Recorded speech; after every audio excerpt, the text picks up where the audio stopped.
Welcome to the All Things Nintendo podcast. I'm Brian Shea, and this is a weekly podcast to discuss all the biggest news and games from the world of Nintendo.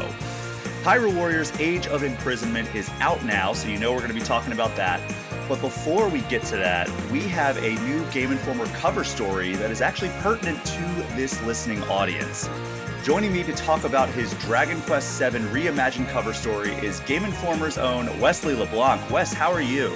Hello. I'm doing really good, and that's because I'm holding this beautiful magazine in my hands. If you're watching, if you're not watching, if you're listening to the audio version, go to GameInformer.com and check out this cover. It's one of my favorites. I'm biased because it's my cover story, but I actually think it's just a really cool and unique cover for Game Informer, particularly because of Dragon Quest VII's art style, which is based on real dolls that they created, and the diorama look of the setting really pops with those dolls. So very excited about this issue. I think it's a really good one. I've got mine here as well, and you're right. Yeah. It is absolutely beautiful. The art style, like certain colors and certain art styles just pop on our covers.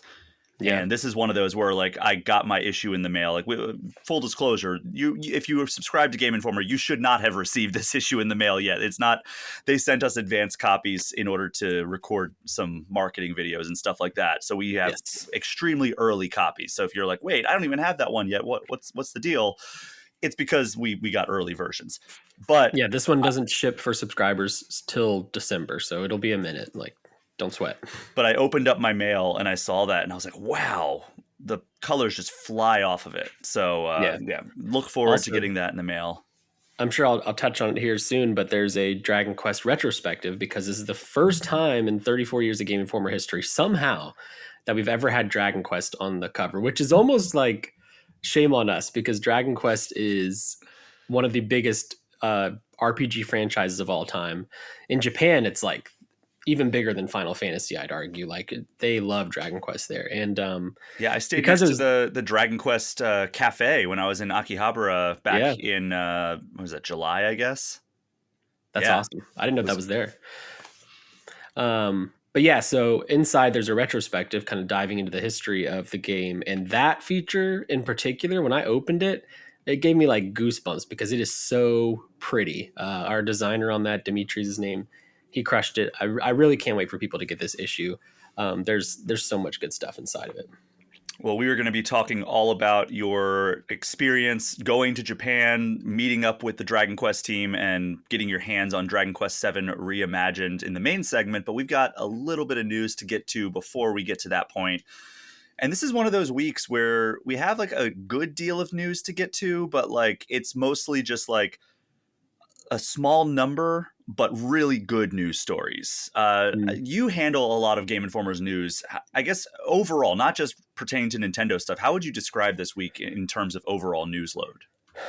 It's been pretty jam-packed. I'm trying to look just because I've also been writing a lot of Dragon Quest features for online behind the scenes. So like that's where my mind's at. But there actually was a good bit of news now that I'm looking. Yeah, this was an exciting week. And it's like a lot of like nitty gritty news too, which is my favorite, like sales numbers and Persona concert, stuff like that. Yeah, it's been a jam-packed week for sure already. And it's only Thursday. I know, and we're going to get into that stuff. But before we jump into the first news topics of the show, just a reminder, you're listening to the All Things Nintendo podcast. This show arrives in your podcast feeds completely free each and every Friday. But it is brought to you by the fine folks who support me on Patreon, because without them, this show would simply not exist. You can join the Patreon for as little as $3 a month. That gets you access to the community Discord, which lets you hang out with fellow listeners of the show. But there are also $5 and $10 tiers to get you things like early and ad-free episodes, plus shout-outs at the end of every show. If you want to support the show and help it continue going, just go to patreon.com and search All Things Nintendo, because it's only because of the wonderful folks who support this show that is able to continue each and every week. All right, Wes, let's get into some news here. I had to record last week's episode of All Things Nintendo just a tiny bit earlier than usual. And of course, Nintendo chose that week to announce something big the day I normally record. So that thing was Animal Crossing New Horizons Nintendo Switch 2 edition. So this is something we've seen Nintendo do a lot since the release of the Switch 2. So I guess I shouldn't be completely surprised. But what mostly took me aback was just like there's a lot to this, and they're still supporting it through free updates, which Mhm. is kind of crazy because it felt like they had put a bow on Animal Crossing New Horizons. It seemed like they were looking fully towards the future. And then they're like, all right, there's going to be the Nintendo Switch 2 edition, which, again, shouldn't be a surprise because they've been doing that with most of their big titles. But then there's also this free 3.0 update, which is coming to all versions of Animal Crossing New Horizons, including people who are just going to play on Switch 1. So, like, Y- it's just Yeah, wild how much stuff that they're doing with this. I'm kind of okay with it because, truthfully, I thought Nintendo didn't really handle Animal Crossing too well post launch for what it was and what it did for the Switch. It felt very. The game wasn't underbaked, but how Nintendo supported it post launch was underbaked. And I felt like that big update, I don't remember when it was, but a Happy couple Home years ago, Paradise. yeah, was a bow, but a premature bow. Like I felt like that was long overdue, and it shouldn't have been the end. So I'm excited to see more coming. I don't know if it's enough to get me back in personally, though. Yeah, so let's get into the free stuff first. So this is something that everybody gets, regardless of if you have a Switch 2, if you're paying the upgrade fee, all that. This is just free. It's going to be a free update that hits your Animal Crossing New Horizons. There's a new resort where you can decorate rooms for guests and earn exclusive items, including retro consoles that lets you play classic Nintendo games if you have a Switch Online subscription, which is a fun nod to the original Animal Crossing. Kind of weird that you need to have a Switch Online subscription, though I get it. They don't want to cannibalize, like, hey, just buy Animal Crossing and you get to play, I don't know what games are included, but like if you want to play Mario Brothers, like Super Mario Brothers, like you can just buy Animal Crossing instead. But so you need a Switch Online subscription. But you can also invite specific characters to come to your hotel if you have their amiibo or their amiibo cards. So if you have happened to accumulate some Animal Crossing amiibos or amiibo cards, then that is a way you can utilize those. Uh, the Switch Online requirement for the retro thing, I don't know, just feel, is it going to load up like like it's just going to load up an instance of the like NES library or whatever, or is that actually going to Yeah, I don't like really know how that's gonna work. It's cool if it is like kind of just a seamless way to play these games. Like if you could play all of Mario there, that's kind of cool. Although I guess it's like, I guess it's cool in theory, but like if I'm in the mood to play that, I'll probably just boot up Switch online and yeah. just jump into there. But it's cool that you could, I don't know, it's something to show off to people, I guess. I don't The know. only thing I could think of that would be really cool is if when you have somebody on your island, if you want to play like I don't know, some game on like say you want to play Super Mario World on SNES and play two player, you can have them over, play Super Mario World and have it be two player right from the jump. Whereas I don't know if Nintendo has the technical aspects of that figured out quite yet. Yeah, I don't think so. They might need another 10 years for that. But we talked about amiibos being a way that you can invite people to your island or characters to your island. And speaking of amiibos, if you tap amiibos from Zelda or Splatoon, you can unlock special outfits themed after those franchises. Plus, Nook Shopping is going to start offering Lego branded household objects, including furniture made out of Legos. So it looks pretty cool. I was seeing some screenshots, and it's a pretty good aesthetic. Yeah.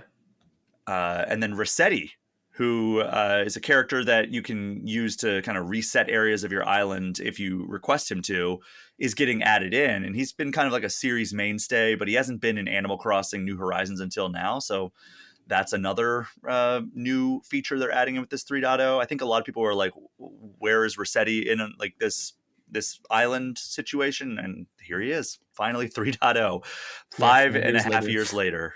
Yeah. The next thing is a new feature called Slumber Island, which is these are special areas where you can basically you go to sleep and then you appear in this area and you can decorate it however you want. You can visit anybody else's island, like your friends, when you go to sleep if you want, and then you can also create the areas in Slumber Island however you want. So you can like terraform it, you can build bridges and stuff like that. So it's actually like pretty customizable. And then on top of that, there are three different like sizes of islands that you can unlock, and it's small, medium, and large. And then the final thing in this free update is you can now store 9,000 items in your home storage, which is a huge step up from the Yeah, 5,000 geez. items they had before. I don't So think yeah, I'm getting anywhere near that, or did get anywhere near that when I used to play. well, I think it used to be substantially smaller when it launched, like back in like March 2020. I think it was not even 5,000. I think it was a lot smaller than that.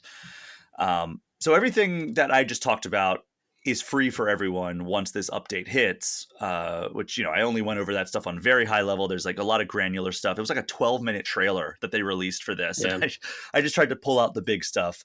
But if you have a Switch 2 and you have Animal Crossing New Horizons and you want to drop 5 measly US dollars, you can upgrade to the Switch 2 version of Animal Crossing New Horizons, which $5 is cheaper than I think any other Switch 2 upgrade. Because like Breath of the Wild and Tears of the Kingdom were $10 each. I think Kirby and the Forgotten Land was $20. And I think same thing for Mario Party Jamboree was also I think Kirby was free, but the DLC was $20, right? true. Okay. Yeah. That the Star-Crossed Worlds, or I think that's Whatever what it's called. Yeah. So from here on out, everything that I run down is only for those who upgrade to the Switch 2 version. So let's start with the obvious upgrade. The resolution is bumped up to 4K, which is going to sharpen all textures. They showed a screenshot of one of the villagers, and like the super zoomed in, it was like, yeah, pixelated, like jaggedness all across their jawline. And then the 4K upgrade for Switch 2 looks crisp and clean, and it looks great. So if you care about how the textures look in the game, this is an obvious choice. But if you care about frame rate, it's going to remain at 30 FPS, which I don't know how big of a deal that is for you. I wonder why that is. I wonder if it's something to do with online play. Like maybe it would, if you upgraded to 60 frames per second, it would break the way it interacts with people who are playing on the Switch 1 or 30. I don't know what the reason is. I'm speculating, but because it's a Switch 2 upgrade, you can also use mouse mode to customize your house, create designs, and write messages to other players. So I know if people are super into like making their own custom designs, like I was for a little bit during COVID, that will be something super fun. I made some cool designs. I had a Link design that I would hand out to friends. I had a Geralt from The Witcher that I would hand out to friends. That was pretty fun. That's awesome. This update also uses the Switch 2's built-in microphone for a new megaphone item where you can call your villagers out by name and they will like ping you where they are. So if like you can't find somebody, you can yell out like, "Hey, Bigsby." I don't know, what's a villager's name. I haven't played this game in like 5 years. Yeah. Hey, Peanut Butter. That sounds like somebody. I don't know. Go. Yeah. But the big thing here seems to be online features, which bumps the 8-player limit up to 12 players for an online session, and it adds integration for game chat and the Switch 2 camera. Wes, you had mentioned this a little bit before. What was your like interest in like has there ever been a moment over the last like 2 years where you've been like, I'd like to check out Animal Crossing New Horizons again? No, not at all. Does this do anything for that? No, I'm far past it. I played because of the moment. I'm not like a big Animal Crossing guy, but my wife really likes it, so I played a lot with her. And like when everybody was playing it, that's when I played it. But I would not like jump back in myself personally. I've moved on from Animal Crossing. I'm excited for whatever's next, but yeah, I had enough time with that game. Yeah, it's one of those games where like I feel like once you're out, you're probably out. Like there's some people like our production director Margaret is a diehard Animal Crossing fan. Like when they announced New Horizons, I think that was the closest I ever came to seeing her cry because she was so excited. And so she's obviously going to jump back in. The $5 price tag is a little bit interesting because it doesn't seem like there's a ton of stuff being added here, but I don't think that $5 is unreasonable for the amount of things that they're asking or they're adding here. It's weird that's what they're charging for. If anything, you think they would have made the Switch 2 update free and then charge for all the $5 for all the other stuff that they're adding. It's kind of an odd choice, but again, $5 is a small ask compared to what they have charged on other games. I wonder if they're trying to like, you know, stir up a little bit of hype for a potential Animal Crossing announcement in the next year or two. Yeah, that could be it. I'm either thinking that or on the flip side, like Animal Crossing, whatever's next is still pretty far away. So they're like, let's put something out to appease Switch 2 owners with Animal Crossing for the next couple of years while we work on whatever's next. Well, I'm just trying to think of like the timeline of Mario Kart 8 Deluxe's Booster Course Pass and then Mario Kart World. I feel like we just wrapped up the Booster Course Pass last year, right? And then Yeah. as soon as that ended, we basically got that Switch 2 teaser that showed like the first footage of Mario Kart World, even though we didn't know the name of it by then. And I don't know, like maybe this is kind of like all right, we're going to do one more thing, get people like kind of more interested in the series one more time, and then announce an Animal Crossing New Horizons successor. But I don't know. I'd love that. It'd be This smart is because part of the Switch's success was Animal Crossing. And obviously there's COVID that has to do with that. And there's a lot of other factors, but like you've got your Mario Kart out. We're still missing a 3D Mario game. But other than that, like Animal Crossing is probably the next big sales boost that Nintendo's looking for. Yeah, so if this all sounds interesting to you, Animal Crossing New Horizons Nintendo Switch 2 Edition and the Animal Crossing New Horizons Free 3.0 update are coming out January 15th of next year. So you've still got a few months if you want to try and revisit your island before this update hits and Pull those reacclimate yourself. weeds. Yeah, clear out some of those weeds. Wes, we got a new Nintendo app this week on iOS and Android, and it is called the Nintendo Store app, and it basically lets you do exactly what the name implies. You can shop for games on the eShop as well as the various merch that they've started putting up on the web version of the store, which, they've tried to make this almost like the Pokemon Center. If you've ever visited PokemonCenter.com, where it's like, yeah, you can just buy all kinds of Nintendo merch. It used to just be like, all right, yeah, the eShop has all of the games you ever need for your Switch. Now it's like, all right, well, you can go there and you can search for like Mario hoodies and stuff as well, which annoyingly though, it just pulls up your browser. Yeah. Which it's is like, completely why unexciting. this is an app. Like, why do I have to download? I could just go to the Nintendo store online, I guess. I don't know. Which I've had that saved as a bookmark on my browser on my phone, because like when like there's a game that I get notifications or like emails when a game that I want is on sale. Like I have a wish list that I've pretty fleshed out thanks to our ongoing eShop Gem of the Week segment. I add a lot of those to my wish list for when they go on sale. So there's a lot of times where I'll just open that and save it, like click on that, the icon on my Safari browser on my iPhone, and then pull it up and be like, all right, what's the price? Okay, it's like 50% off. Maybe I'll buy that. And then it'll just download automatically to my Switch. I don't even have to come over to my computer to take care of it. Yeah. But you noticed something really cool about it, Wes. Talk to me about what you referred to as the buried lead. Yeah, so for whatever reason, of all the apps and capabilities Nintendo has, they decided to put a very cool feature that has nothing to do with the store inside the Nintendo Store app, and that is a play activity tracker, which is basically a game play clock tracker that not only tracks Switch 2 and Switch 1, it also tracks your Wii U data, and it goes all the way back to 2011 on the 3DS. For the Wii U and the 3DS, it stopped tracking in February 2020, which I don't know why it's that specific timeline. I know that the eShops shut down and stuff around then, but yeah, so you can go back and track your Nintendo history all the way to 2011, which is a really cool feature. I don't know how accurate it is. Nintendo's game clocks are sometimes not hyper specific. It's like 45 hours or more, and I'm like, okay, what's the or more? But I think it's a really cool feature, and I don't know if they didn't even really market it, so I don't think it's like their secret to get everyone to download this app.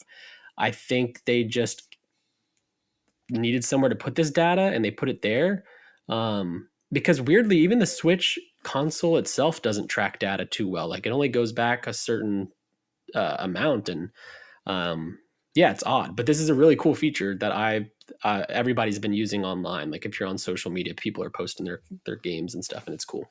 It's so strange because like Breath of the Wild, when I upgraded from the Switch 1 version to the Switch 2 version, it started a completely separate clock on my Switch.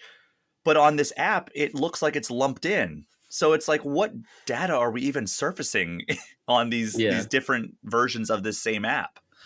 What's funny too is like they had this data. Like they've had it all along. And I guess they were sitting on it until this very momentous Nintendo Store app moment. But That part's kind of annoying because I'm like, I would have enjoyed seeing that data over the years instead of now. But whatever, it's a reason to download a fourth Nintendo app to your phone. I'm Yeah, gonna have to make a Nintendo folder on my phone. it's ridiculous that we now have 4 official Nintendo companion apps, and almost all of them are completely unnecessary and would not exist if it was not for Nintendo being just an outright weird company. So we have Yeah, Nintendo Music. Just put it on Spotify and Apple Music. That's an easy please, fix. God, yes. Nintendo Today is the most like this app could have been a post app that's ever existed. Except for And like once every couple of months where they drop insane, massive news, and then everyone's like freaking out because you can't share it on the app. but even then, it's like just post it on your social media, on your websites, on your YouTube. I think it took them like 3 weeks to put like the finished version of like that Pixar style animated short that starred Pikmin Yeah, on their YouTube. Like they had like the teaser. And then everybody who didn't have the Nintendo Today app or didn't like follow news websites closely are like, all right, what the heck was that? Like that was really yeah, weird that Nintendo put out that random teaser with no. But yeah, they finally put it up on the YouTube I saw. And then finally, here's my proposal for the existing other 2 apps, the Nintendo Switch 2 app and the Nintendo Store app. I think that the Nintendo Switch 2 app should have just received a big update to include all the functionality the Nintendo Store app has. Like agreed. I don't have 4 different PlayStation apps on my phone. I just have one PlayStation app and there's multiple tabs. There's one for social, there's one for store, there's one for like trophies and stuff. That is all I need. This just seems completely superfluous from Nintendo's perspective. But it kind of goes back to what we were talking about before, where Nintendo just always is going to march to the beat of their own drum. Yeah, And it just sucks that like that march kind of tramples across my phone screen and takes up 4 slots, which yeah. folders exist, so it's not that There's big of a deal. actually another app too, which you don't have a reason to download, but the Nintendo Parental Controls Oh app is a right. separate thing as well, which that should also probably just be in the Nintendo Switch app as well. I hope that Also, they'll condense because PlayStation did. PlayStation used to have their messages app and then the actual app, and they put messages into the app. So I have hope that maybe Nintendo will do the same one day, but it's very little hope. well, when did PlayStation do that? Because you can add 10 years to that, and that's when Yeah, Nintendo will do in it. the PS4 generation, so Switch 3 or so, we should be expecting one app. Uh, yeah, like I don't know. Like it's the other thing that drives me crazy is I don't think, aside from the store, obviously, none of these apps are on the Switch 2 itself. Like, Hmm. imagine a Nintendo Music app on the Switch 2, or Nintendo Today is the perfect thing to put on a Switch 2 because you already have the news app on the Switch 2. It's like, why don't you just rebrand that as Nintendo Today, have a Yeah, little bit of brand synergy, and make it so you don't need to like have a second screen? We saw how well that worked for the Wii U. Why do we want another thing with a second screen?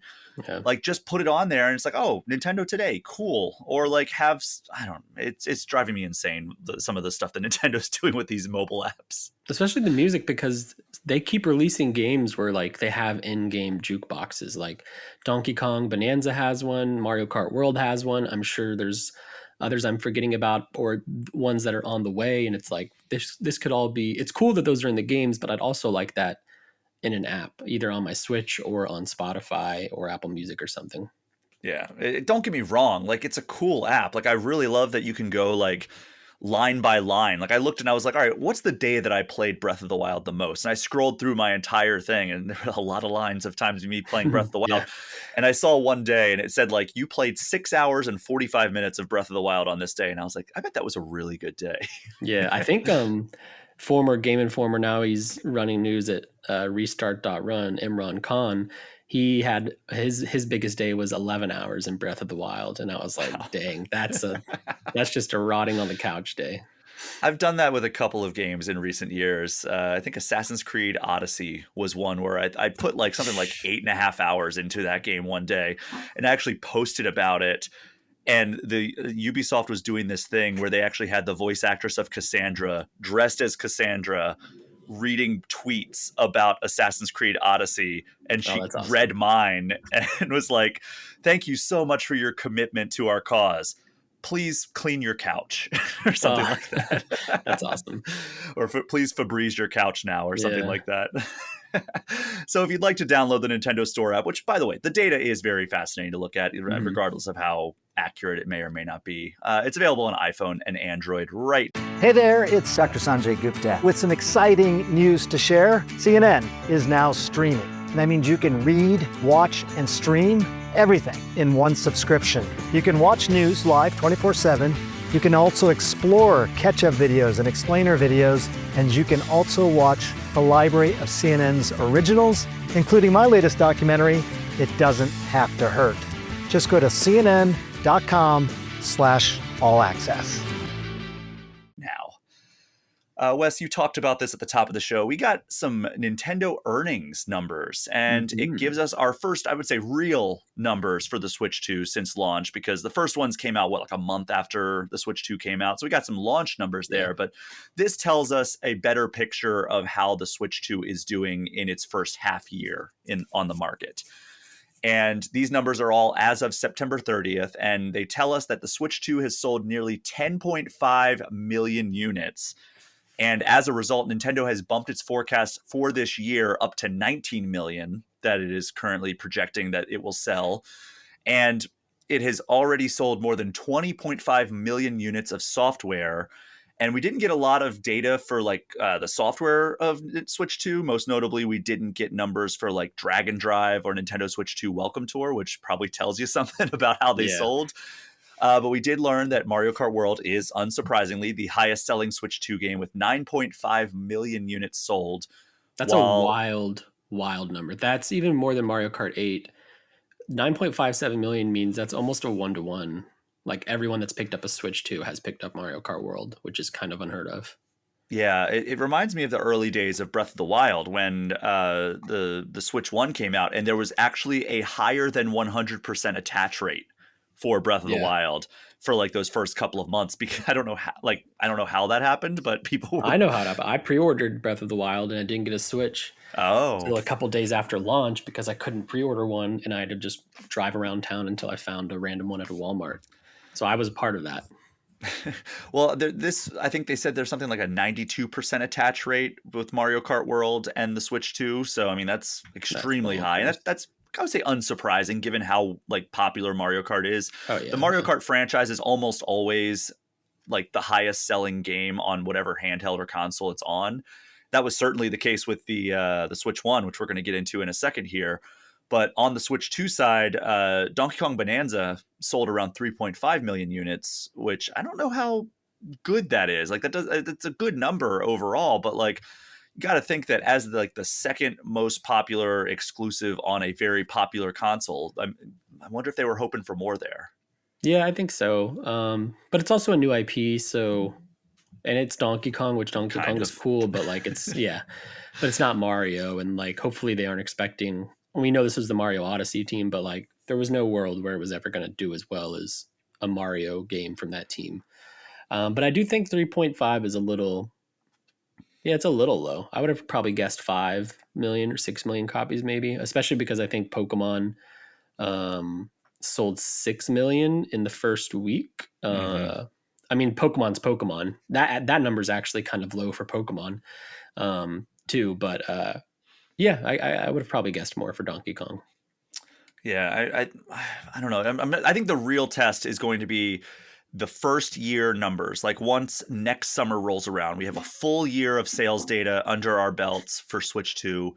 We'll be able to look at Pokemon from a zoomed out perspective. We'll be able to see Donkey Kong. We'll be able to see Metroid Prime. We'll be able to see like all these games that have come out in the first year of Switch 2. And that'll really give us a picture for the health of this console, because if everybody's just buying it and only getting Mario Kart World, that's not a great sign, but I don't think that's going to be the case. I think that Pokemon's probably going to do pretty well. I would imagine that whenever we get a Mario game, that's going to do pretty well. The hits are always going to be hits, I feel like. It would have to be like, well, you guys asked for it. We're giving it to you. Mario Sunshine 2. And it's like, maybe not the most exciting Mario direction they could take. But, if they announce Mario Odyssey 2, I think that they could be cooking with some gas there in terms of sales. Because Mario Odyssey sold extremely well and people loved that formula. Yeah, agreed. So it also seems like in these sales numbers, we have what is likely to be a solidified top 10 Switch One sales chart, because I doubt we're going to see many major moves on the Switch One going forward. It seems like in this earnings call, Nintendo also was like talking about like, we are fully moving from Switch One to Switch Two as like our emphasis, like that we're placing on development. So Mhm. if you've been concerned about like, oh, these games are coming out, they all feel like they could have run on Switch One. It seems like Nintendo is kind of starting to move on and move fully their development efforts to Switch 2, which is exciting if you own a Switch 2. But here is where that top 10 sales chart is likely to end up. Barring anything wild happening, this is probably your final top 10 Switch 1 sales order here. So Mario Kart 8 Deluxe, no question that this was going to be number one. It's one of the highest selling video games of all time. It is almost at 70 million units sold. That's the crazy. top 5 selling game of all time. Wild. Yeah, that's nuts. Number 2, Animal Crossing New Horizons with nearly 50 million units sold. So there's a 20 million unit gap between those games, which that's a distant second if I've ever seen one. Yeah. But even further distant is number 3, which is Super Smash Bros. Ultimate. Then number 4, Breath of the Wild. Number 5, Super Mario Odyssey. 6, Pokemon Scarlet and Violet. 7, Pokemon Sword and Shield. 8, Tears of the Kingdom. 9, Super Mario Party. And 10, New Super Mario Bros. U Deluxe, not Super Mario Bros. Wonder. I wonder where that ended up. While I look up where Mario Wonder's at, what are are there any surprises in there for you? No, not really. Maybe Scarlet and Violet surpassing Sword and Shield a bit, just because of how much more time Sword and Shield has had. Yeah, Wonder being off the list is interesting, although I guess not surprising. I don't know if Wonder was the 2D Mario hit Nintendo maybe wanted it to be. I don't know if it's a good game, but like I don't know if it did enough to be like a Mario 2D great. I just don't feel like people talk about it that way. Like it was a great 2D Mario game, but not like one of the best. So I found the sales numbers here. New Super Mario Bros. U Deluxe is at 18.5 million units. And then right below that is Nintendo Switch Sports at 16.27 million units. And then right below that is Super Mario Bros. Wonder, less than 0.2 million below that. So it's gaining on these games, but I don't know. I think that Mario Wonder probably, I don't see them selling 2 million more copies of that. I mean, I guess there is that expansion coming out, so maybe that'll give it a slight boost. Yeah, that's true. I didn't even see any like fanfare about that. That's the thing, is I just feel like Wonder kind of came and went. Obviously it sold really well, but I don't know if anybody, I don't know. I think it came at a time when people were desperate for a new 3D Mario. It's been so long, and like we'll take any Mario, but that game made it more evident than ever that like it's time for a new 3D Mario. Yeah, for sure. So lots of stuff to dive into there with the Switch numbers, but I think those are the big things that we wanted to touch on. Yeah. A quick story that came out that there's not really much to talk about, but we got a new Metroid Prime 4 Beyond trailer, and continues to look really good. It's only about a minute long, shows some cutscenes, shows some action. Seems like this was just mostly designed to get people hyped. So Wes, how hyped are you for Metroid Prime 4? I'm still kind of so-so. I have never played a Prime, which is that's on me. So like 4 was not ever really going to speak to me in that regard. I'm excited to check it out because I really enjoyed the last Metroid game, which was Metroid Dread, although very different. And I still have Prime Remastered. I should probably try to get through, but so good. Yeah, I know. I need to do it. I just haven't. Yeah, what a 2 year, 3 years. I don't even know when that game came out, like a couple years ago. But I'm excited for people to get Metroid Prime 4. It's one of those like fabled games that was literally announced when the Switch one was announced, basically. And now here we are. Yeah. So we got into a discussion because we over at GameInformer.com we published a list of all of the 10s that Game Informer has ever given. I have never given a 10. But I've given 2 9.5s, and one of those was Metroid Prime Remastered. So you know how highly I think of that game. I think it's one of the best remakes. And I mean, it says remastered in the title, but they reworked that. Like the controls are improved for quality of life. The textures are completely redone, so it looks like a modern game. Like I would say this is like on like if there's a spectrum of like on one side it's remaster, on the other side it's remake. This is pretty close to like that line where it crosses over to a remake, even though a lot of the physics and everything I believe are the same, but like Yeah. the textures and the controls being completely overhauled. It's a high end remake or remaster, I would say. Yeah. But Metroid Prime 4 Beyond comes to Switch 2 and Switch on December 4th, and I played it back in April, and it was super fun for I think I played like 20 minutes of it, and but I haven't played it since. So you've got to think there's going to be another hands-on session sometime soon, and Yeah. maybe we'll talk about it in the lead up to Metroid Prime 4 Beyond just under a month from now. Jeez, man. Yeah. It's like Hyrule December is Warriors. actually kind of filling out. December's wild. I was talking about this a couple weeks ago, where it's like not only do we have Octopath Traveler 0 and Metroid Prime 4 Beyond, there's now Unbeatable, which got delayed to December. Assassin's Creed Shadows is coming out in December on Switch 2. Marvel Cosmic Invasion. I feel like there was one more that I forgot to mention, and somebody called me out for not mentioning it. And Now now you're gonna forget again. I'm not going to mention it again because I can't remember it. So apologies there. But yeah, Marvel Cosmic Invasion is another one I'm super excited for. And we don't have to talk about this, but they did release a trailer that goes in depth about every single playable character on the roster, which is a fun watch to go through, because especially if you're a Marvel nerd like I am, like seeing all these characters in action, like I'm so excited for like that's the reason I play Marvel Ultimate Alliance 3 sometimes. It's like I'm like, okay, what weird character interactions am I going to see here? And like what bosses are going to pop up? Like I've never played Marvel Ultimate Alliance 3 all the way to the end, but every once in a while I'm like, I would love to play that to the end just to see like what bad guys pop up, because I love seeing like the little like crossovers that happen. I mean, imagine that a Marvel fan likes cameos and crossovers. But I'm looking at our list of December games and some possibilities for December. We got Nicktoons and the Dice of Destiny, Viewfinder, the Switch port's coming. Viewfinder's a really cool indie Viewfinder's game. super fun. Yeah, and Skate Story. That's probably the other one. Yeah. And that's actually probably just about it. Farming Simulator, Signature Edition, December 9th. What a weird December, because usually we get one big release. Like we've gotten Kingdom Hearts 3 in December. We've gotten Super Smash. I think Kingdom Hearts 3 was in December. Super Smash Brothers Ultimate, I know, was in December.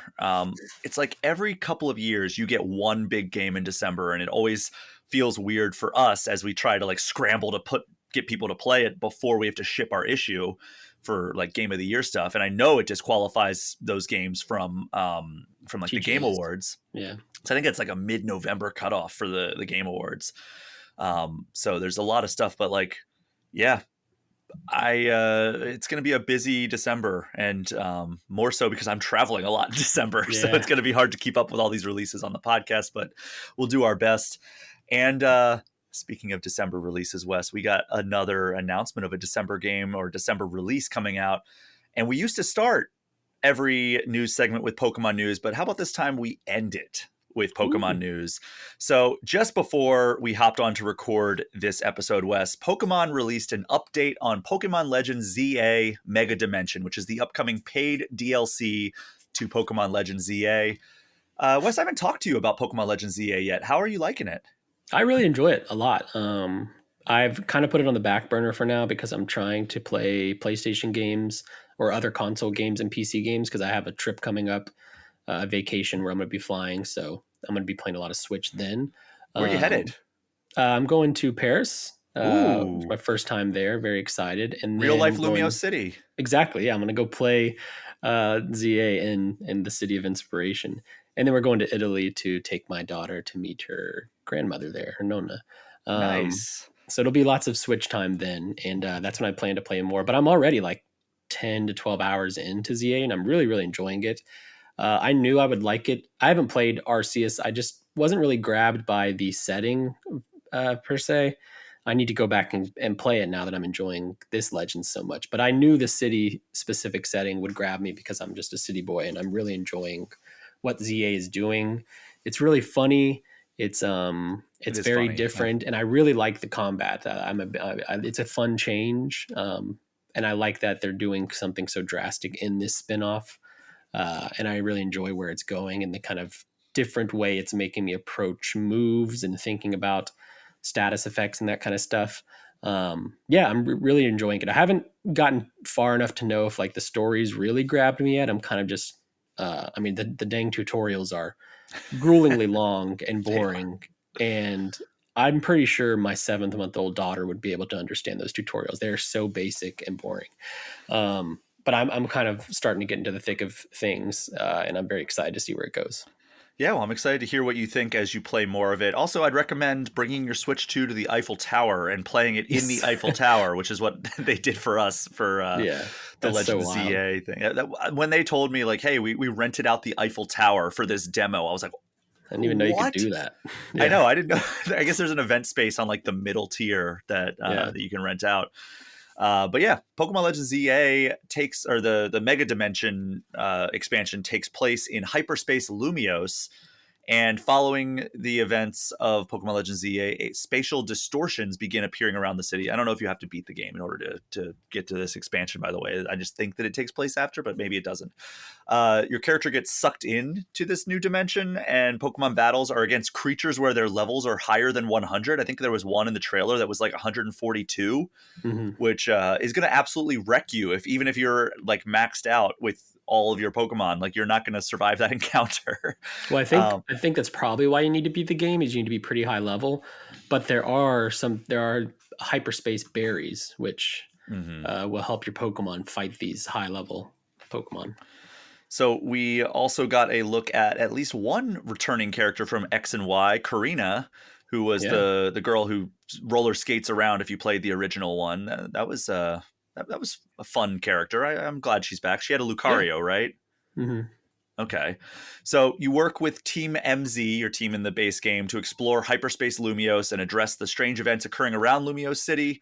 And the expansion also includes newly discovered mega evolved Pokemon, including Chimecho and Baxcalibur.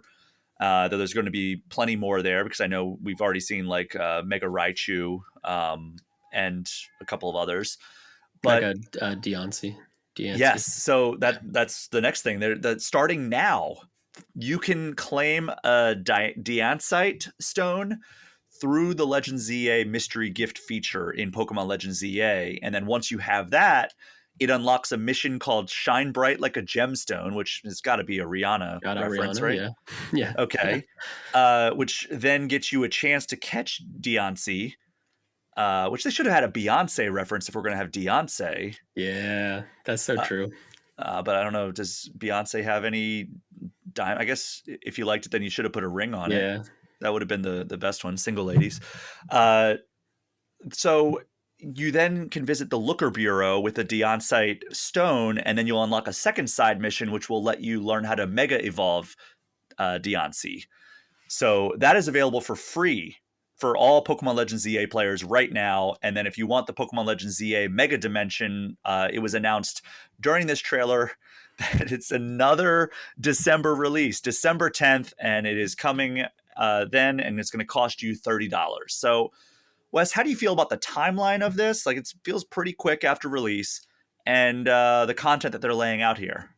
the timeline is pretty quick. Like they definitely. I don't know. It's hard to know if this is a bigger DLC. Then it seems like very early, especially for a December drop. Um, but if it's like a smaller thing, and this isn't like, and we're going to get another big DLC, I can understand why this is like a month later or 2 months later. The actual content though is super exciting. I actually think it looks really cool. Hyperspace Lumiose. I mean, it's probably just reusing Lumiose assets, but it looks different and that's fun. The high level Pokemon is really cool. I don't think they've ever done I don't anything think above level so. 100, and I'm excited to see how that, like how you even fight that, because yeah, like you mentioned, a level 100 would still get clobbered by a level 142. More megas obviously is very cool. Megas are my favorite gimmick of the Pokemon generations. I think it's cool to see these different evolutions, and there's still a lot of Pokemon that I can't believe have not received a mega, so I'm hoping this addresses that. I hope that they're better designs than what we got with ZA, because some of the new Mega Evolved Yeah, Pokemon, like Dragonite, was like super underwhelming for me, and Dragonite's my favorite Pokemon. So to yeah, see like, oh, we're just gonna add wings to his head, I was like, oh, that's kind of stupid. But yeah. For alligators, I chose Totodile, and for alligators, Mega is very cool in theory or like in practice, because when it closes, it looks like a giant Totodile. But then when it's not attacking and stuff, it just has this stupid little clamshell thing up above its neck. It's awful. yeah. Um, yeah, their Mega designs are certainly hit or miss. Like it's like a 50-50 chance of being good or not. But yeah, this is like I think this is going to be a really cool DLC. It's doing a lot of stuff different for Pokemon, which I enjoy. They do typically kind of go a little wild with DLC. I'm thinking back to like Sword and Shield, especially. So this is cool. I'm excited.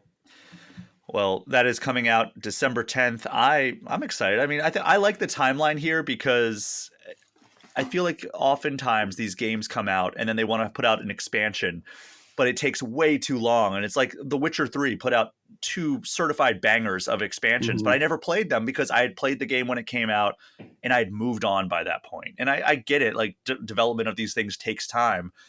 But like, I actually kind of appreciate that this is coming out so soon after. It's like I've moved on from Legends ZA. Like somebody was like, "Hey, do you want to trade?" I'm like, I'm kind of done with the game. Yeah. I don't really feel like booting it up right now. Whereas like this, I think that it might have a chance to bring me back in. Whereas if this came out in like February or March, I'd probably be like, nope, that is fully in the rear view. I'm done with Legends ZA. So Yeah. Arceus never got a DLC, right? I don't think so. I think there were like free updates and like in-game events, but I don't. Yeah, they did the No, outbreaks wait, and stuff, they but yeah.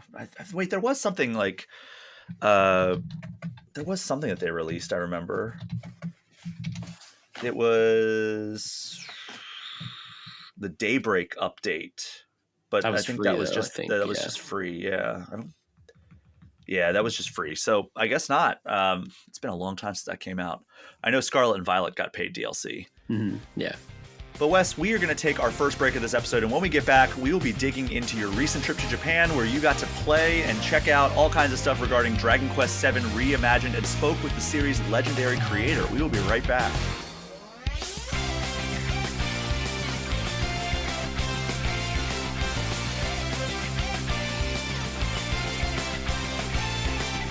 We are back, and Wes, this week we at Game Informer launched our newest issue, and it features an absolutely beautiful piece of art from Dragon Quest VII Reimagined. The new art style, which features like this doll aesthetic, is absolutely gorgeous. It pops on the cover and it pops off the pages. And Wes, it just so happens you wrote the cover story, which is super exciting. This is one of those ones where I'm like really jealous about somebody who got to go on this trip. Before we get into the game, how was the travel experience and the Tokyo experience? How many times have you been to Tokyo now? This was my 4th time, which is Catching up to awesome me. because as we've mentioned several times on this show, it's my favorite city. I know it's yours as well. It's just the best place to be for food, for culture, for sights. It's awesome. So I'm never sad about having to go there, even though it's like a 17-hour travel day. Yeah, it's brutal from here in Florida. But Japan was amazing. It was I got to go at the end of September into That's October. perfect time. That's perfect, which was great. time Yeah, it was the first time in a minute I've been without sweating, which was really nice, and I was able to like wear. We went to Japan in July last year for Metaphor, and in July in Japan, it's just about survival. You're not worried about looking good. You're not worried about any of that. You're sweaty. You're wet. Japan's has a really cool like fashion scene, so it was nice being able to wear clothes I enjoy rather than clothes I can survive in and not be drenched in my own sweat, which was really nice, especially when you're eating hot ramen that's steaming in your face all day and stuff. But it was great. I took a little time. The work part of the day, the work trip was on a Monday, Tuesday, Wednesday. So I flew in that weekend, as a lot of us typically do, to just enjoy the city. And it was cool. I went to, I finally went and saw the Tokyo Tower, which I'd never done before. Nice. Yeah, very cool. And then I also went to I wanted to find more Halloween stuff, but it wasn't quite time yet. But I did go to this exhibit called like 999, and it was made by it was 3 artists, and one of them was the creator of the Silent Hill Nurse, and she was one of the main designers of Silent Hill's Nurse. And it was basically this art exhibit that you walk through, and it's like, what happens if the world ended with Y2K, like 1999? Hmm. And it was cool. I didn't understand any of it because it's all in Japanese, but it was a lot of spooky sights and sounds. And I thought that was really cool. And I actually went on the last day, so I was really stoked to do that. Went into some museums. I ate so much food that our coworker Alex Van Aken, our video editor, and the PR people we were with Square, they kept making fun of me because we would get meals together and hang out and enjoy the city. We were friends with the PR person we were with. He's a good friend, and we'd eat, and then they'd be like, "What are you guys doing the rest of the night?" And I'd be like, "I'm gonna go eat some more." Like every night I had like 2 or 3 dinners because one, the food is so cheap, and two, it's just food you can't get anywhere else. And I'm like, I'm going to enjoy, yes, I'm going to eat this ramen for dinner. And then I'm going to go get some standing sushi elsewhere. And I'm going to continue to eat my way through the city. And that's how I like to enjoy places, is by eating through them. So I really destroyed some food this time, and I feel very good about it. Yeah, it was probably, I mean, I've been to Japan with my wife before, and that was a vacation. That was my favorite trip ever because I was there for 2 weeks, and it's awesome. But this was probably one of my favorite like work trips to Japan. The weather was perfect. The trip itself was awesome, which we're about to get into, like the cover story part of it. And yeah, it was a really good time. I have at least one Japan trip coming up very, very soon here. I'm going for fun. My girlfriend and I are heading to Japan, kind of doing the similar thing that you and your wife did, where I think that you guys flew into Tokyo. That's what we're doing. And then we're going to spend a few days there. Then we're going to take the bullet train down to Osaka, then up to Kyoto, and then back over to Tokyo. So we're going to have Christmas and New Year's in Japan, which is going to be super fun. So I just saw a video last night of them activating the lights around Tokyo Tower, like Christmas lights, and I was like, oh my god, I need to go. It looks so cool. Yeah, it's pretty cool. You guys got to go to Nara in between Osaka and Kyoto. It's like a 30-minute train, but you got to pet the deer and feed them. I love watching like the Nara deer park fails, like people like refusing to give the deer food and they just ram them. Oh, they do. I literally like took an antler, like a pokey antler, right to the butt cheek, because those deers are aggressive. Like if you have the little cookies they sell there that they eat, you need to plan on handing them out, and you cannot be stingy because those deers, they will let you know that they are hungry. But yes, that's awesome. I'm very excited to hear about your trip. Yeah, it's just the best. So, sorry, go ahead. This visit, let's talk about it. This was at Square Enix's new office, right? Didn't they just open one in Shibuya? Yeah, they did. They still have their Shinjuku office, which is the one that you and I are very familiar with. Yeah. And that's by their Artnia store, which is their very famous Square Enix store. But this is like right in the heart of Shibuya. It's not far from the famous Shibuya crossing at all. They have a very cool Square Enix store that's open there now as well. And the office is super duper high tech. It feels like you're entering a spaceship when you go. And this isn't like Square Enix's office. This is like the building. The building feels like entering a spaceship, and then Square Enix is on one of the floors. And then once you go inside, it's a lot more traditional video game office, lots of desks and Square Enix and slimes and all that kind of stuff everywhere. So yeah, that was really cool. And we actually started the day with 2 interviews, which was kind of crazy. We interviewed the director of Dragon Quest 3 HD 2D Remake and 1 and 2 HD 2D Remake, just because he was in the building. The game was coming out soon, and we wanted to chat and just hear about his thoughts on Dragon Quest, remaking those first 3 games. That guy is so cool. He's like he's a great, great interview, and he's a very knowledgeable director, but like as a person, very cool dude. I left the trip thinking like me and him would be homies, I think, if I lived in Japan, because he's a very fun guy. It's always cool when you can bridge the translation gap, because I've had some interviews with Japanese developers or developers who speak other languages. Usually it is Japanese though, but where it's like you're talking to them and there's always like that little bit of awkwardness because you're basically talking to the translator who is then relaying your message, and then they're talking back. So it's like it's hard to get into a good flow of conversation. The ones that I've felt that like I've gotten along with really well are like Naoki Hamaguchi of Final Fantasy VII Remake. He's the director of that trilogy, and the Street Fighter 6 guys are really cool to hang out with. Yeah, they seem really cool. Yeah. This guy, I'm blanking on his name, and I don't have it in front of me, and I don't want to type on the show, but very cool guy. But then after that, we went into probably my best interview, my favorite interview I've ever done, which was a 90-minute interview with Yuji Horii, the creator of Dragon Quest, the 71-year-old man who created Dragon Quest and still works on it to this day, alongside Takeshi Ichikawa, the producer of Dragon Quest VII Reimagined. And this was because we spoke with Square Enix and said, hey, we've never had Dragon Quest on the cover before. We want to do a retrospective alongside the cover story. So my cover story is 12 pages on Dragon Quest VII Reimagined. And then right before that in the magazine, there is an 8-page retrospective. And it's kind of like the story of Dragon Quest as told by Yuji Horii, which is, it's just crazy. It's you could feel the momentous occasion, I guess, for lack of a better word, in the room, because it's like he's a very important figure in Square Enix history. He's a very esteemed figure. It's one of those interviews where I was getting very nervous leading up to it. I don't typically get nervous in interviews anymore. And he's just, and tons of people. There was probably like 20 people in the room. I suspect marketing, PR, people that just wanted to listen.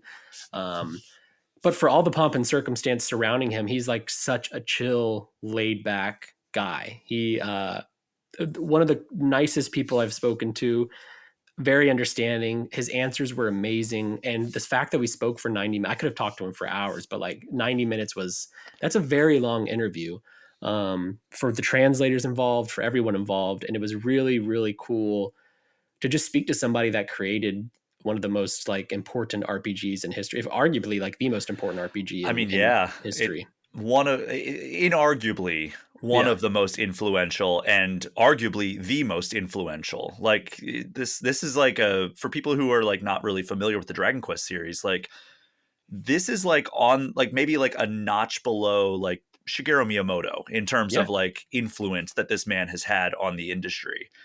Yeah, for sure. And unlike Shigeru Miyamoto, I think Yuji Horii his hands are still very involved in Dragon Quest. I know Miyamoto still produces and has an eye on everything, but like every Dragon Quest game, including 12, like starts with Yuji Horii's story and his vision for the game, and then he has a team that helps him make that happen. And it's always been that way. There's not been a single mainline release that he hasn't been deeply involved in. So it was really cool to chart the history of Dragon Quest. And in my retrospective, we touch on every single game and his thoughts on it and how he designed the sequel to the first Dragon Quest or the third game and why the fourth game was the start of a new trilogy and so on. And he was just very forthcoming. He's very funny and humble. He's very confident in Dragon Quest, which rightfully so. The series does excellently around the world and especially in Japan. And yeah, it was a career highlight. I felt really humbly, I felt like I crushed it. Like it was one of those interviews where I finished it and I was like, I don't think I could have done better. And that makes for a great feeling, a very good story. And I think the retrospective in our issue reflects that. And I'm very, very proud of it. And I still just kind of can't believe it. Like it's so cool. I can't. Yeah, you don't get to interview people like that often. One, because a lot of those creators are getting old now and they're not involved, or they're frankly dying. Or two, or they're just hard to get a hold of, like because like we've tried to get in like a lot of the interviews we've done, especially when we went to Game Freak for Pokemon Sword and Shield, when Ben Hansen and I went there for the Sword and Shield cover story. We got to sit down with so many different people. It was a fantastic trip. I'm not really like complaining at all about this. Like we had like basically 2 full days with Junichi Masuda and Shigeru Omori, who are like, as high up on the Pokemon franchise, aside from Satoshi Tajiri, who created it. And we're like, hey, is Tajiri going to be available at all? And they're like, no, I don't think so. Yeah. So it's like it is hard to get some of these luminaries at times. Yeah, like Final Fantasy, I feel like we do something big with Final Fantasy every year now, at least for the past couple of years. And like, Sakaguchi and Amano and stuff, like those are hard people to track down and to get in touch with, partly because like some of them just aren't involved anymore. They've retired, but Yuji Horii is still very involved. So it was really cool to talk to him about the series. And then also, he had the producer of Dragon Quest VII Reimagined right next to him. So I was kind of going back and forth between them, like, Yuji Horii, what are your thoughts on Dragon Quest VII all these years later? What are your thoughts on this guy next to you producing the second remake of this game? And it was a really like enlightening interview that just I could feel as I'm doing it, like, okay, this is a really cool career highlight. And then we played the game for 2 hours. And let's get into that. Yeah, had a really great time. Dragon Quest VII Reimagined is the second remake of Dragon Quest VII. The first one came out in 2001 on PS1. I played it a little bit back then. I had no idea what I was doing because I was handed down the PS1 from my brother when he got a PS2, and I was kind of jumping in late, just playing all his stuff. Didn't get too far in it. I played the 3DS remake, some of it, but did not beat it. And I mentioned that because Dragon Quest VII is a massive game, like 70 hours minimum probably for golden pathing, probably upwards of 150 hours if you do side content.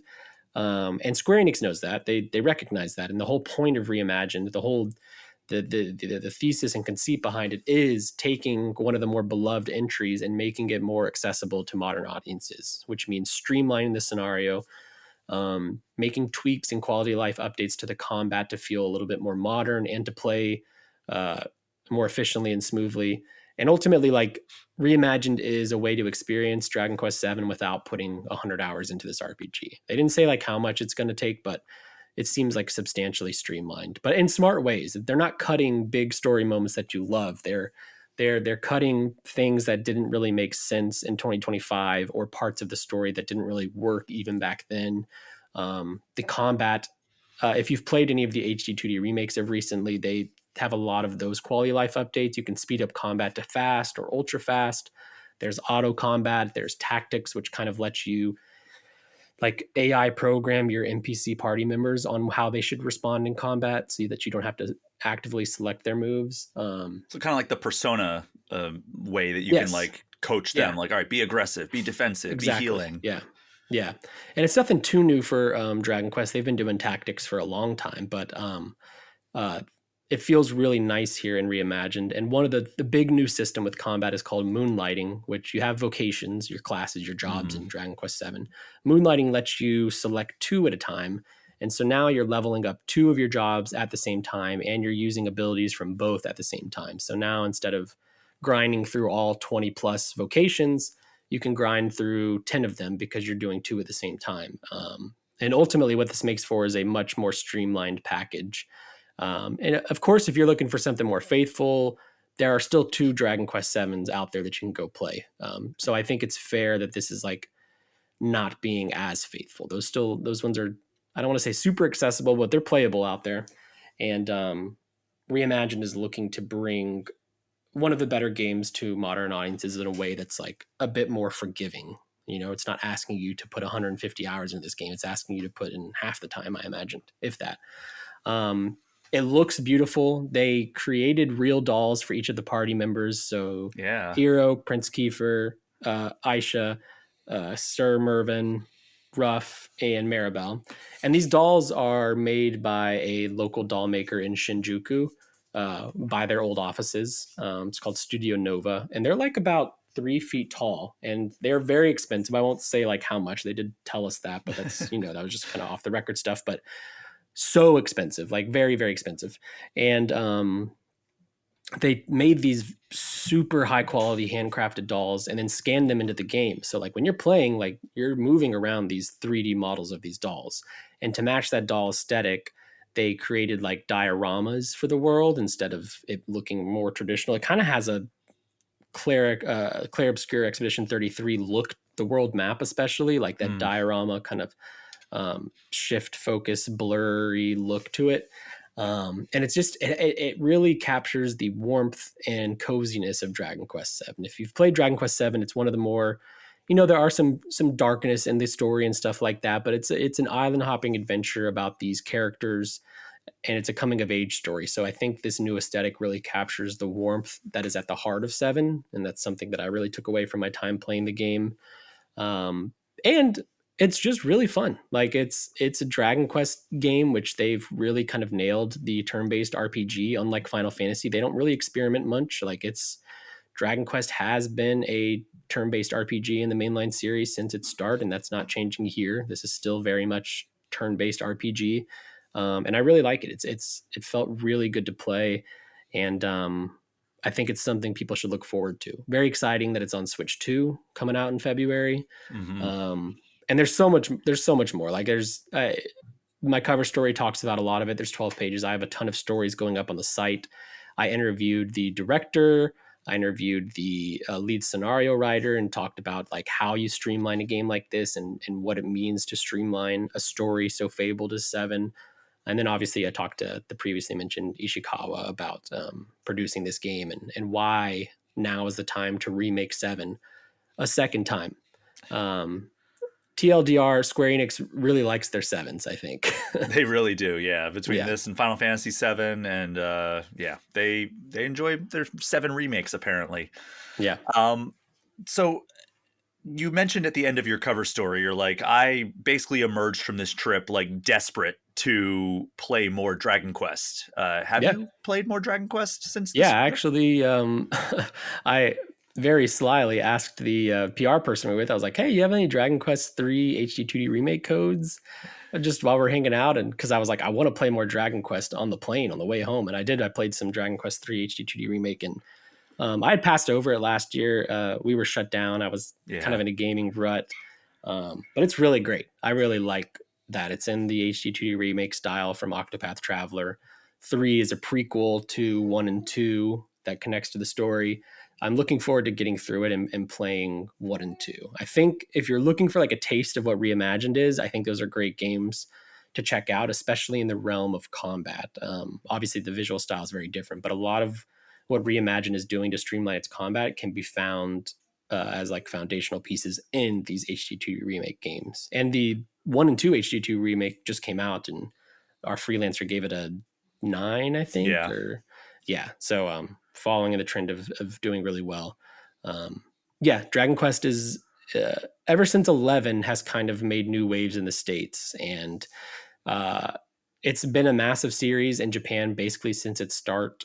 You know, there's like a who knows if it's true fable of like people taking off work and calling in sick to school to play Dragon Quest when new ones come out.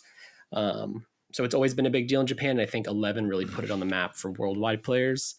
And so you're seeing that momentum move forward with these HD 2D remakes and now Reimagined, and presumably all leading into 12, which I think is probably going to be their biggest Dragon Quest yet. Isn't there a mission in, I think it's Yakuza 0? It might be one of the later Yakuza games, but I remember there's a mission somewhere where like you have to get somebody a copy of Dragon Quest or something. I think it's in 7. I think it's like you're right. Because Ichiban's a big Dragon Quest fan. Yes, that's why it's all turn-based. That's why it's turn-based, yes, because that's how he's like, that's playing out in his head like he's the hero in Dragon Quest, which is it's funny. Very cool. Final Fantasy is big in Japan, but like in the States, that is undoubtedly the big Square Enix property is Final Fantasy. But in Japan, it's definitely Dragon Quest. People like Dragon Quest is huge there. The store, the Square Enix store that I went to near their offices, like has more Dragon Quest merch than Final Fantasy merch, which is very surprising as someone from the States. And I'm looking forward to. I think if people, it's funny because people with Final Fantasy 16, for example, which I really enjoyed, they like mourned that it's an action game and they missed turn-based. And I'm like, y'all, the Square Enix is making really good turn-based games still. Just look to Dragon Quest. Sure, the moves aren't for Raga and Thunder Raga and stuff, but it's basically doing the same thing. And I still think you get a lot of what people like about Final Fantasy in Dragon Quest. They've kind of been, they're sister franchises now, but they were competitors at one point before the Square Enix merge, and you can see a lot of through line back and forth between the two franchises. And a lot of luminaries involved with both those franchises. But Dragon Quest VII Reimagined comes to Switch 2, Switch, and everything else on February 5th, 2026, which before we did this cover story, I don't think I realized how close this game is to release. Like, I know February is still a few months away, but like, I think like this cover story is like the first like big info dump about this game. So like it's cool to be like, oh, all right, this game sounds awesome. All right, I only have to wait like 3 months to play it. Yeah. They announced it in September. I was in they announced it in September and I was in Japan later that month playing the game. We were the first outside of the studio to go hands-on with it. And our Game Informer coverage is the first big like blast of coverage. I'm sure there's more coming down the line, but like we're the first to like really break a lot of these details in these interviews, which is always really cool. It's kind of like the start of, I guess, finding out more info about the game. And then, like you said, you only got to wait 3 months and then you can play it. Yeah, well, if you'd like to get this issue, which again, a very, very good looking issue if you're watching the video version, Dragon Quest VII Reimagined on the cover, you can head to GameInformer.com/subscribe before November 24th. Yeah, beautiful inside spread there for the retrospective.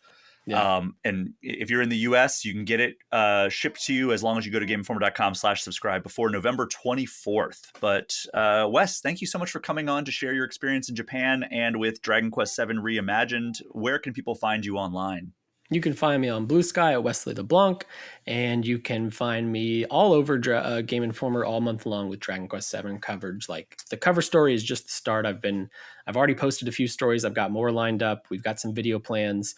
If you're excited for Reimagined, or if what I just talked about on this show excites you, definitely keep it locked at GameInformer.com, because we're going to be quite Dragon Questing. We're going to be doing a lot of Dragon Questing this month. We are. Lots of Dragon Quest stuff coming to GameInformer.com. We are going to take one final break, and on the other side, I will be welcoming a new guest to get his review of Hyrule Warriors Age of Imprisonment. We will be right back.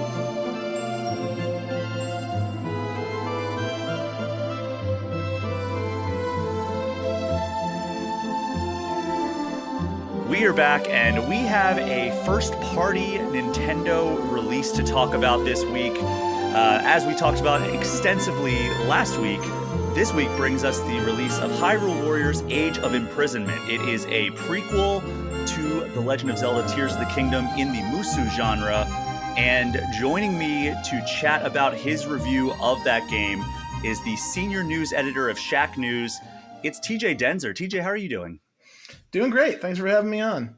Yeah, thanks so much for taking the time out of your busy day. I know that, you got a review up this week. You've got, there's lots of news hitting around the industry. So I really appreciate you taking the time to share your thoughts. As I've mentioned in the past, Game Informer has not been re-added to the pre-launch distribution of Nintendo games, so I will be completely in the dark on this. So I'm excited to dive into this with you as we kind of inch closer to the release date. And as people are listening to this, the game is out. So before we do that, though, we have a time-honored tradition here on All Things Nintendo, and that is getting to know debuting guests through the lens of their history with Nintendo. So, TJ, the first part of this question I'm going to ask you is, what is your first Nintendo game? And it can be, your first memory with Nintendo, the first Nintendo game you ever played, the first console you ever owned, however you want to interpret that question.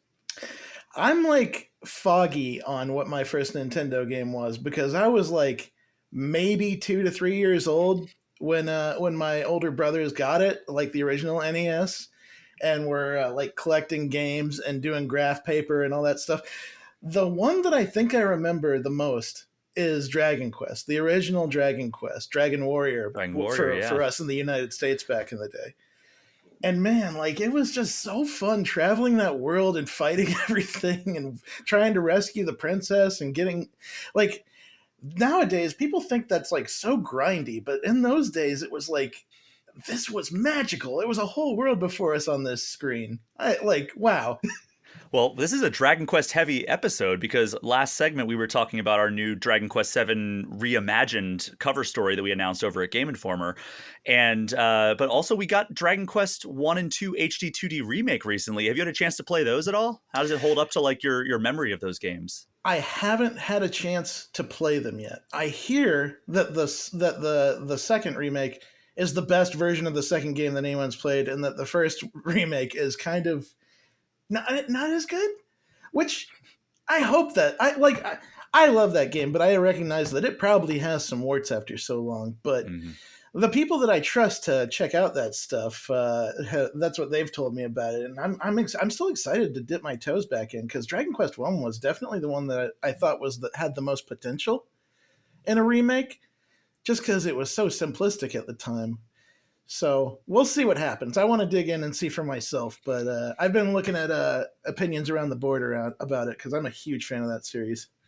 Yeah, so we had Nadia Oxford from Axe of the Blood God review it for us at Game Informer, and I know she enjoyed both of them very much, but she said it is kind of like a tale of two approaches to remakes in terms of like how hands-on or hands-off they were. So I'm fascinated by that entire thing. So you would think they would kind of uniform it across the Erdrick trilogy, which also includes Dragon Quest III HD 2D remake, which came out last year.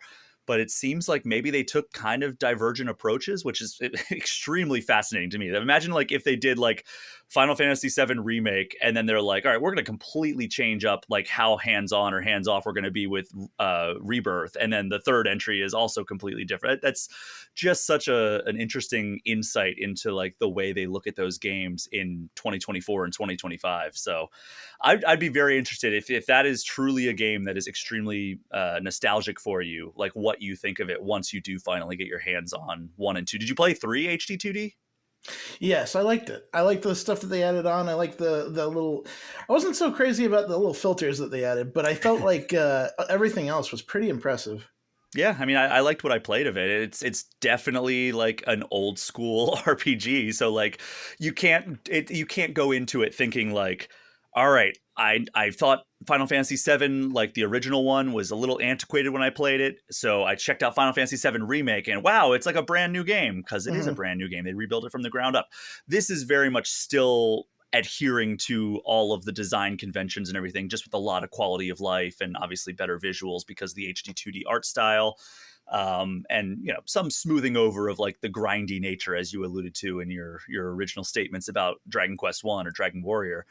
And it's wild how many different approaches, not even within Dragon Quest in general, but how many different approaches Square Enix just takes to remaking games these days.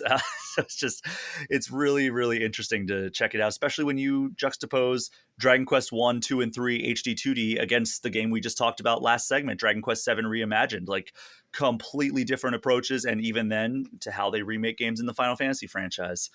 So TJ, that brings us to the next part of this question, and that is, what is your favorite Nintendo game of all time? It probably has to be Bionic Commando. Really? Wow. I don't think we've gotten that one yet on this first Nintendo game, favorite Nintendo game. That was another one of those games that I remember, I think for the most part in my life, that's one of the first like long Nintendo games I remember ever beating by myself without anyone's help. And for one thing, like just the music and the platforming in that game are legendary. Like, you don't have a jump button in Bionic Commando. You have your grappling hook in the original. And you have to be pinpoint on some of the platforming in that game, because most of the levels are composed of spike traps that will kill you if you fall. And man, it was hard getting through some of that stuff and like getting the timing right on some of those grappling platforming segments. But then you get to rocket launcher Hitler at the end, and that's just fantastic. There are worse ways to end a game, I think. And oddly enough, that's another game that got a remake, but in a very different era. That was like an Xbox Live Arcade game back on 360 with Rearmed. Rearmed. Was that a good remake in your opinion? I loved it. I loved it so much that they like turned that, like, they took that style, did the 2.5D thing, and they still made it feel like as good as the original felt when you do that stuff. They even had like little challenge segments for like inside the safe zone hubs. I liked that stuff. They took out Hitler at the end, so it's not perfect. What? I did not know that. That's a bummer. That's like a 2025, like, we've got to play it safe move, not a 2011 like Wild West of game development move that we had back then. But yeah, I mean, I've actually never been like that big of a Bionic Commando fan. I did play Rearmed, and I was on an episode of Replay for Game Informer, I think, when we did the Xbox 360 like 3D game that came out. That was indeed a game. It was that came out. Yeah, that was man, that was the era of, let's try to move these 2D franchises into the 3D realm, but make them dark and gritty. Remember the Bomberman? What was it, Bomberman Zero? Yes. Oh man, they were just throwing anything against the wall to try to bring like a new era of those games. Dark and gritty, except for that bright and crisp Pepsi machine sitting in the corner of the game. Hey, you got to get that product placement where you can take it, right? Right. But all right, well, I mean, I think those are both firsts for first Nintendo game favorite. Now, we might have had one person say Dragon Warrior as their first NES game, but yeah, those are both firsts, or at least rare answers. So congratulations on having, like, not being like me and being boring of like, yeah, my first game was Super Mario Brothers and my favorite is Breath of the Wild. It's like, okay, yeah, that's boring. But yeah, let's talk about Hyrule Warriors: Age of Imprisonment. You know, you have your review over on Shacknews. I'm looking at it right now, and you mentioned the music of Bionic Commando just slapping. And from reading your review of this game, Hyrule Warriors: Age of Imprisonment, you seem to really like love video game music. You talk about how much you enjoyed Age of Calamity's music. I'm assuming you liked the music of the first Hyrule Warriors game because, I mean, who doesn't love the music of the first Hyrule Warriors game? Talk to me about why the music of this game is underwhelming, and then we'll get into the game itself. I'd like to put out a disclaimer that I might be in the minority on this opinion. I've looked around and I've seen that people enjoyed the music that they've heard so far, and I even pitched a song that I wasn't crazy about to our editor in chief, and he was like, "Oh, I like that." And I'm like, "Really?" But here's the deal: like, Age of Calamity might have one of the best video game soundtracks of all time. Ooh. Every single one of the champions has a theme that is just, I could listen to those things. And I've found extended versions of those tracks that I listen to for like hours at a time while I work. Mifa's theme, Rivali's theme, all Daruk's theme. Good Lord, there's so many good tracks on that whole thing. I came into Age of Imprisonment wanting that same fire. And granted, it does stick to Tears of the Kingdom's sort of thematics as far as music goes. There's some songs in there where they use like the reverse musical chord thing that they did for the trailer themes of Tears of the Kingdom. I think that's cool. I think that's awesome. I think that's a great adaptation of that music. But there's a lot of songs in the battle themes in this game where like it just felt like droning background noise compared to like something climactic and good. And one that like sticks out in my mind is that if you know anything about Tears of the Kingdom and you know anything about Zelda, you know that one of the inciting things here is that Ganon betrays Rauru and becomes the Demon King and lets loose heck upon Hyrule. And for that, you have a mission where you have to escape Hyrule Castle with Rauru and Zelda. And the music is just kind of droning in the back. And that's like, that should have a climactic battle scene. This is a big moment. And that feeling stayed with me to the end where I was like, this isn't bad, but it's not as good as Age of Calamity. And that paints my opinion here. We've had peak and I wanted more peak. I mean, it's hard to stand up to those two games though, in the music realm anyway. But talk to me about how the rest of the game stands up to those first two Hyrule Warriors games. It's a great evolution of the Musou style, and especially so with these particular style of games, because it's worth noting that for this particular game, Koei Tecmo and Nintendo actually formed a new studio, AAA Games Studio, and that team is composed of the people that have been working on these games since the first Hyrule Warriors and on the Fire Emblem Warriors games. So they're working closer than ever. And I think that works out well for the mechanics of this game because they adapt Tears of the Kingdom mechanics into the combat of Age of Imprisonment so nicely. Like one of the first things that you'll end up getting is Zonai devices. You start unlocking Zonai devices like the Flame Emitter, the Spark Emitter, the Frost Emitter, the Time Bomb. And in this game, enemies sometimes do these attacks that have certain qualities to them, and you have a chance to counter them. If it's like an aerial attack where they jump up into the air, you have to use like an anti-air attack to bring them back down. Or if they're rushing you, you have to use like a shield attack to stop them in the tracks. And those Zonai devices work to like fill out certain qualities of attacks and counters, but you also get your own character's special abilities that also fill out some of those aspects.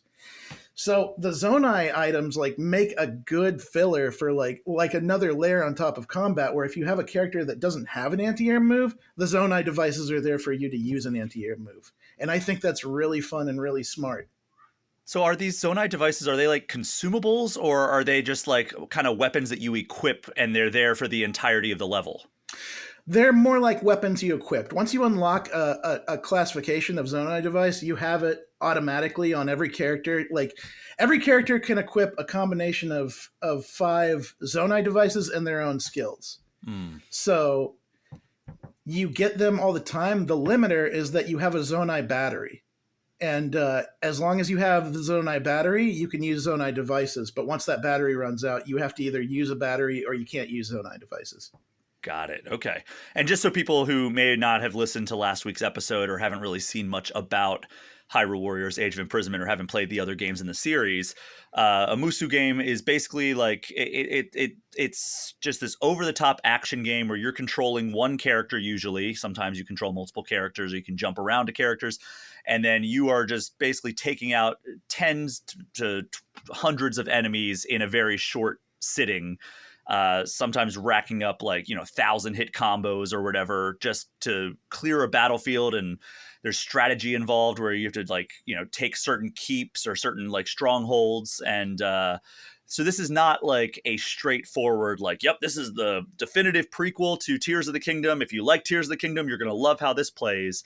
If you want to learn more about the Musu genre as a whole, head back to last week's episode and listen to that main segment because we do go pretty in depth about what the genre is and what you should expect from it. How do you feel about this game as a Musu game? I think that the stuff that they've added on to this game, as far as using the Zonai devices, using Tears of the Kingdom mechanics, makes it one of the most compelling. Those attacks types, those special skill types where you counter enemy attacks with them, that adds a little bit of engagement where you're dancing around your foe and watching for what they do. They also did this crazy fun system called the sync attack system. Yeah, I've seen the trailers. Yes. And in this game, what that means is that every single character can pair up with another character and launch a team attack. And for older listeners, it's very close to what they did with Marvel Ultimate Alliance 2, where every character kind of does something similar when they're doing their own side of it, but they all have kind of unique versions. Like Zelda and Rauru, when they do a sync attack, they both use the power of light to fire off 2 beams that you can control with either stick, and then they fire off a combined beam together. And then Rauru and Minoru, conversely, Minoru will summon down a plethora of spears of light, and Rauru will just step up aura personified, grab them all, and just start flinging them with his arms and his ultra hands all at once. And it's so crazy to watch these things happen. Every single character has a different one with another character, and it's so fun to see them play out. Oh man! So you mentioned Ultra Hand. What role does that play in it? Because that's arguably the most defining characteristic of Tears of the Kingdom. And you just mentioned that it is in Age of Imprisonment. So how is that implemented into this? It's implemented into a lot of characters' combos that can use it. So Zelda, Minoru, Sonia, and Rauru, they use Ultra Hand in their combat, in their regular combos. And you'll see it in the form of with Rauru, he'll use Ultra Hand to extend his spear arm out a mile and swing it around like a whip. You'll see Minoru, I swear, they must have been looking closely at the Zelda community and seeing what they did with Ultra Hand creations, because her entire combo kit is different Zonai constructs used in combat. And we're talking she'll summon a platform with 2 big wheels and spike balls on the wheels and roll over enemies. And I think, man, they must have got some of these ideas from some of the crazy stuff that people have been coming out with for Tears of the Kingdom over the years. I mean, almost certainly, right? Even talking to Eiji Aonuma and Hidemaru Fujibayashi about Tears of the Kingdom, they were we have loved watching all the creations that the communities come up with. They're doing stuff in ways that we never imagined that they would. And then even when I asked Aonuma, I'm hey, how do you feel about when somebody uses Ultra Hand to find a solution that you never intended to in a dungeon? He's just hey, when people find ways to cheat in quotes, they're having fun. So I'm all for it. If they're having fun and engaging with the game, who cares if they work around the way we do it?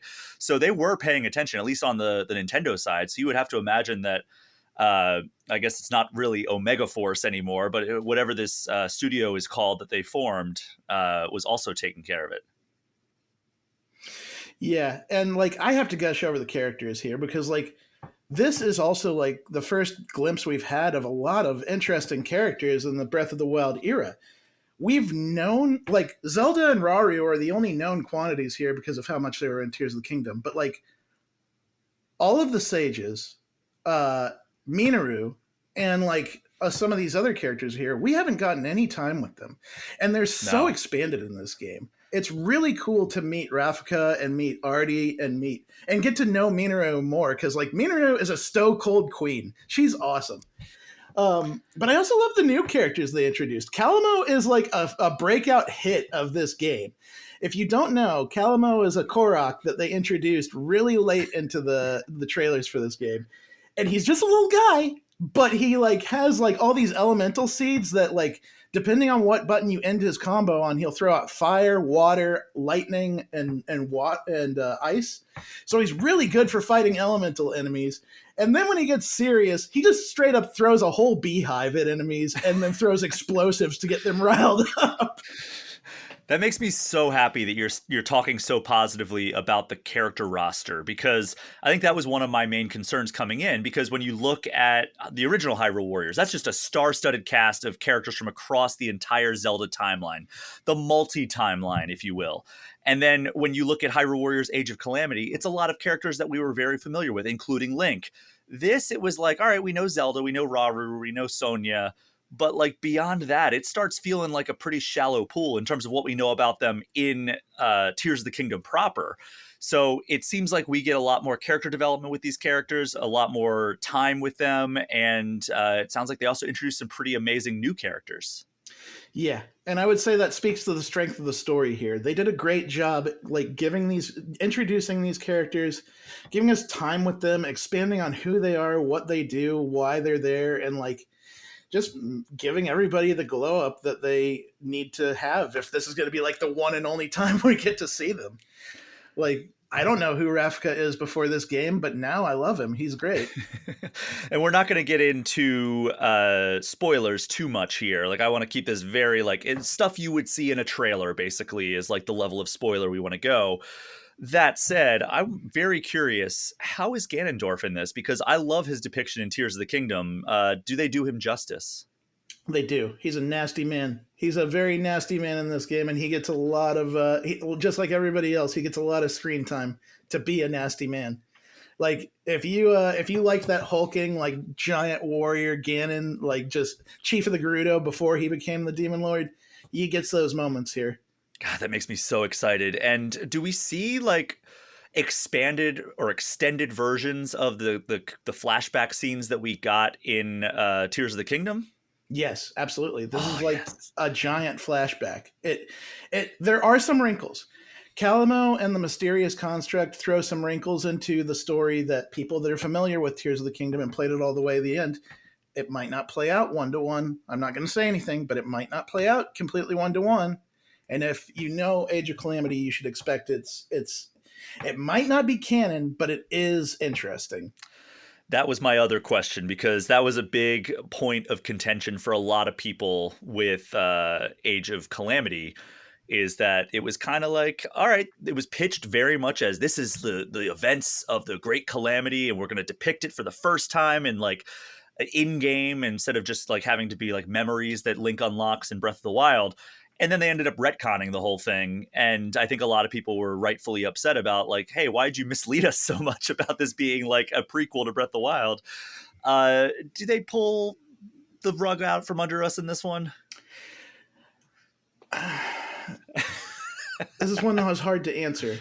Like for me, I like the little... How about we do it this way? Is it satisfying? It is satisfying. Okay. And what I would like to point out is that like, I feel like the Hyrule Warriors games, and especially Age of Calamity and Age of Imprisonment, you should still play Breath of the Wild and Tears of the Kingdom, but these can be treated like companion pieces to those games. I feel like they're good companion pieces. I feel like even if they're not entirely canonical, they flush out that world a bit more.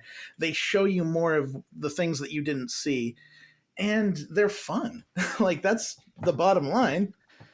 Now, how would you rank these 3 Hyrule Warriors games if you were like just in charge of giving us a top 3 Hyrule Warriors games? Where would these slot in? Age of Calamity, Hyrule Warriors, Age of Imprisonment. And the main reason for that, I'm not saying in the slightest that Age of Imprisonment is a bad game. I love this game. I was underwhelmed by the music. I can't stand Musu padding. And there's a lot of padding in this game. Like, I'm talking about, you finish a story mission and it takes you back to the map, and it's just like you watch all these little icons fill in, just like pew, pew, pew, pew, pew, pew, pew, pew, pew, pew, pew, pew, pew, and I'm just like sitting there, my anxiousness rising, like, oh God, stop. Because some of the side stuff is like, it gets you more moves for your characters or more health, but a lot of it is just replaying smaller segments of battles on maps you've already played against like enemies you've already fought. And that's the thing I've never really liked about Musu games, is how much you have to play through that stuff, because you need to level up your characters to get to a certain level so you can take on the mission events. And I'm just not crazy about having to play like 40 different variants of the same small map to pad out that leveling.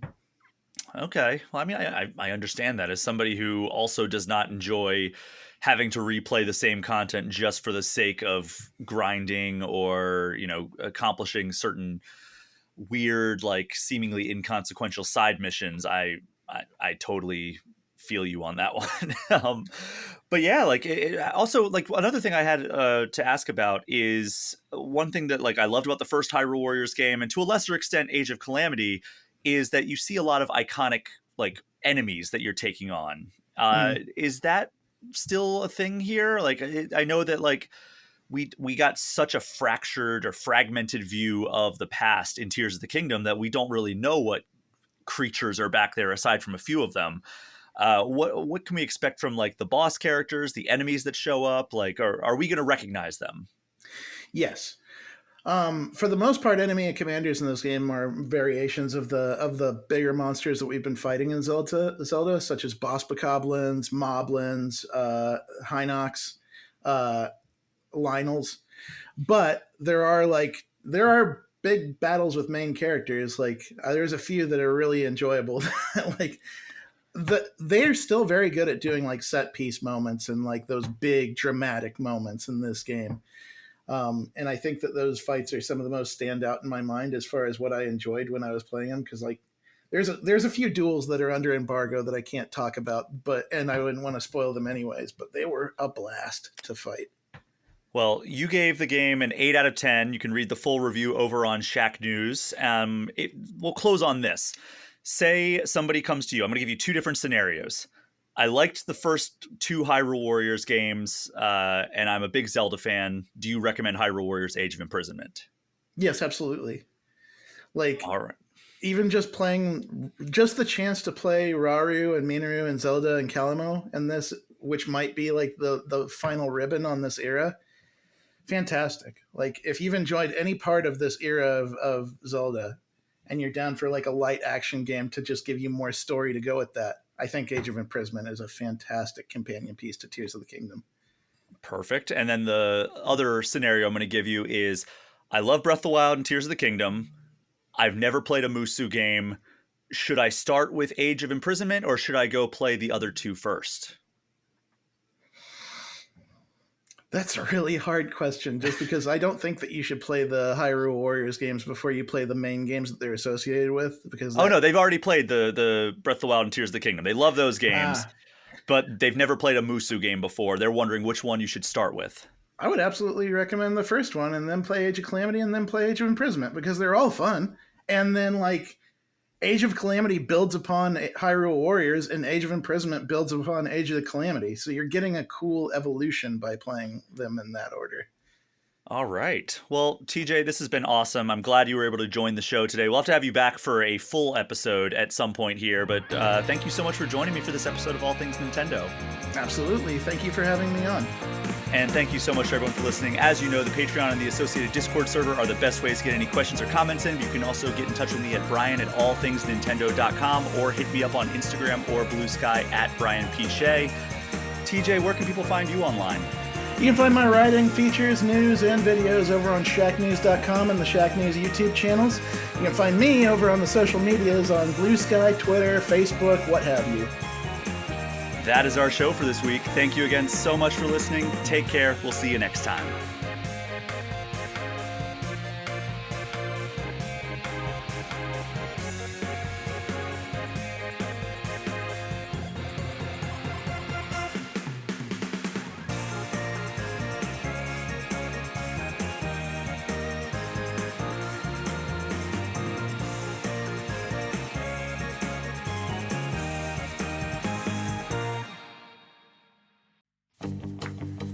Hey everyone, thank you so much for listening to this episode of All Things Nintendo.